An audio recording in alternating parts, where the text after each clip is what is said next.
সাধক বাবুরাম মহারাজ আটপুর থেকে ফিরে আসার পর সংসার ত্যাগী ভক্তরা বিরজা হোম করে সন্ন্যাস গ্রহণ করলেন।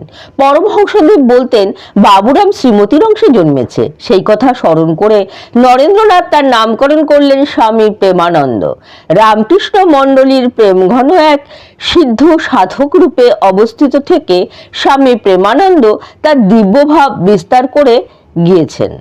নবীন সন্ন্যাসীর দল পরমত্যাগী শ্রীরামকৃষ্ণর ভাবধারা ও অদৃষ্ট ধ্যান জপে ডুবে গেলেন। তাদের এই সময়কার কঠোর তপস্যা, ত্যাগ তিতিক্ষার পরীক্ষার কথা প্রসঙ্গে প্রেমানন্দ মহারাজ উত্তরকালে প্রায় বলতেন, আজ যে এত বড় মঠ দেখছো, কোথায় এর আরম্ভ?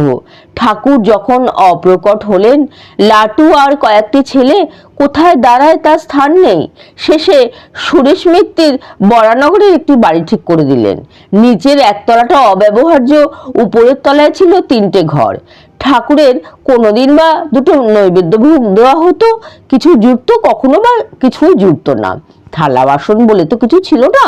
বাড়ির সংলগ্ন বাগানে লাউ গাছ, কলা গাছ ঢের ছিল, কিন্তু দুটো লাউ পাতা কি একখানা কলা পাতা কাটতে গেলে উড়ে মালি যা তা বলে গাল দিত। শেষে মানকচুর পাতায় ভাত ঢেলে তাই খেতে হতো। তেলাকচু পাতার সেদ্ধ আর ভাত, তা আবার মানকচুর পাতায় ঢালা, তা খেলেই তো গলা কুটকুট। এত যে কষ্ট, তাতে ভ্রুক্ষেপ ছিল না। ভক্তের সংখ্যা 2টি 1টি করে বাড়তে লাগলো।